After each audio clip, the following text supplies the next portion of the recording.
Hello दोस्तों, आपका मेरे लर्निंग प्लेटफॉर्म पर स्वागत है।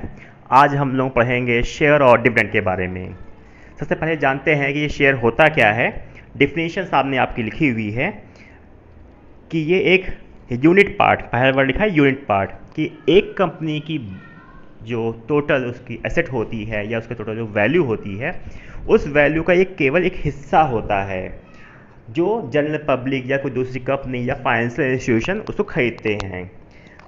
डिफिनेशन तो आप देख लेंगे, हम एग्जांपल समझते हैं कि होता क्या है। मान लीजिए कंपनी है ए, उसके पास टोटल कैपिटल है 1,00,000 रुपए की और उसने अपने पूरे कैपिटल के 10,000 हिस्से किए, तो हर एक शेयर की वैल्यू उसके पास आ गई 10 रुपये, एग्जाम्पल में दिख रहा है। और मान लीजिए 3 आदमी हैं, राम है, मोहन है, अली है, उन्होंने शेयर खरीदा। राम ने 300 शेयर खरीदे।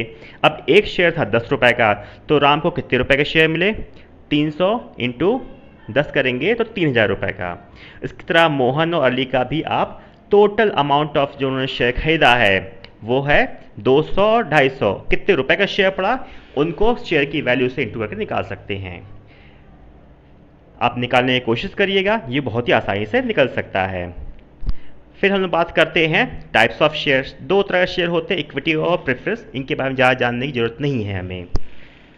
हम लोग बात करते हैं डिविडेंड क्या होता है। डिविडेंड एक्चुअली में ये पार्ट ऑफ प्रॉफिट होता है। जब हम लोग शेयर खरीदते हैं तो उस शेयर को खरीदने के बदले में कंपनी हमसे कहती है कि साल के अंत में जो प्रॉफिट होगा उस प्रॉफिट में आपके शेयर के बराबर का जो प्रॉफिट है वो पैसा आपको मिल जाएगा। वही प्रॉफिट हम लोगों का डिविडेंड कहलाता है। मान लीजिए कंपनी ए है, उसका एनुअल प्रॉफिट 1,00,000 रुपए का है।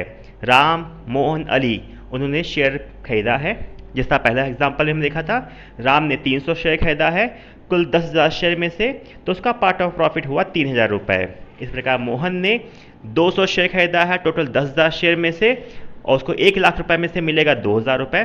इस तरह हम लोग बाकी शेयर भी निकाल सकते हैं। फिर हम बात करते हैं कि फेस वैल्यू क्या होती है।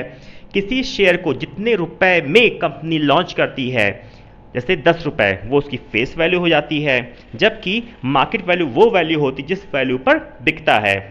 एग्जाम्पल दिया है यहाँ पर, एक शेयर है 1,000 रुपये का जो ए के पास है।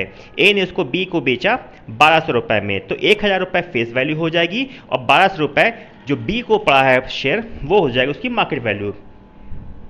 फिर हम लोग ये बात समझते हैं ऐसा होता क्यों है। अब भाई ए ने शेयर खरीदा था कंपनी से, अब जब शेयर वो आगे बेचेगा तो उसको प्रॉफिट चाहिए, इसलिए वो अपने शेयर को थोड़ा पैसा बढ़ा कर बेच रहा है 1,200 रुपये में। हम बात कर रहे हैं कि अब डिफरेंस क्या है, जब शेयर एट पार इशू किया जाता है, एट प्रीमियम इशू किया जाता है या डिस्काउंट पर इशू किया जाता है। कभी कभी कंपनी अपने शेयर को कभी मुनाफे में कभी घाटे बेचती हैं। जैसे हम देखते हैं कि एक कंपनी है, उसका एक शेयर है 1,000 रुपये का, अगर वो एट पार बेचेगी तो जितने का शेयर है 1,000 का शेयर तो 1,000 में ही बेच देगी। और अगर वो प्रीमियम बेचती है, उस कंपनी की कीमत बहुत अच्छी है, कंपनी की परफॉर्मेंस बहुत अच्छी है, लोग बहुत ज़्यादा उसमें इन्वेस्ट करना चाहते हैं, तो वो पैसा बढ़ा के लेती है। 1,000 का शेयर अगर वो 5% के रेट पर बढ़ा दे रही है तो 1,000 का 5% हुआ 50 रुपये, वो 50 रुपये बढ़ा के ले लेगी। फिर अगर डिस्काउंट पे इसकी कंपनी की हालत ख़राब चल रही है, कंपनी शेयर बिक नहीं रहे हैं, तो उस कंडीशन में कंपनी अपने शेयर थोड़ा दाम घटा के बेचती है डिस्काउंट पर। तो यहाँ पर तीसरा जो ऑप्शन है, जहाँ पर डिस्काउंट ऑफ 5% है, वहाँ कंपनी अपने शेयर को 50 रुपये कम पर, मतलब 950 रुपये बेचेगी। इसके बाद हम बात करते हैं कि रिटर्न ऑन इन्वेस्टमेंट क्या होता है। ये बड़ा ही साधारण सा टॉपिक है, बहुत समझने की जरूरत नहीं है। ये क्या है, परसेंटेज गेन है ओवर इन्वेस्टमेंट। अब इन्वेस्टमेंट क्या होता है, जितना रुपए हम एक्चुअली में किसी शेयर में खरीदने लगाते हैं। भाई जैसे 1,000 शेयर 1,200 में खरीदा तो 1,200 मेरा इन्वेस्टमेंट हुआ।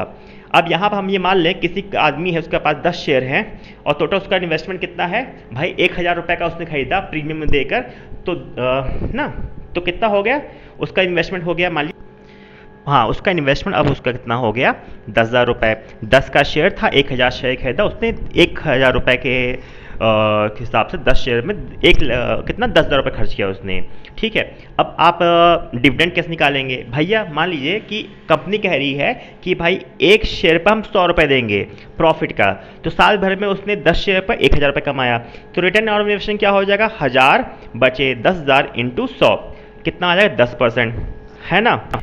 तो ये 10% का उसको रिटर्न ऑन इन्वेस्टमेंट मिला है। टोटल उसको अपनी कमाई जो है, जो 1,000 रुपये कमाई हो रही है 10,000 रुपये लगाने पर कंपनी में, उस पर उसको रिटर्न कितना मिल रहा है? 10%। अब ये जो इन्वेस्टमेंट है, जो उसने पैसा लगाया है, वो पैसा जितना रुपये उसको टोटल लगाया है, मतलब फेस वैल्यू नहीं है, ये मार्केट वैल्यू के हिसाब से पैसा निकला है। आशा करते हैं कि आपको समझ में आया होगा ये वाला। और जानकारी के लिए हमें सब्सक्राइब करिए, फॉलो करिए और इसको शेयर जरूर करिए। धन्यवाद।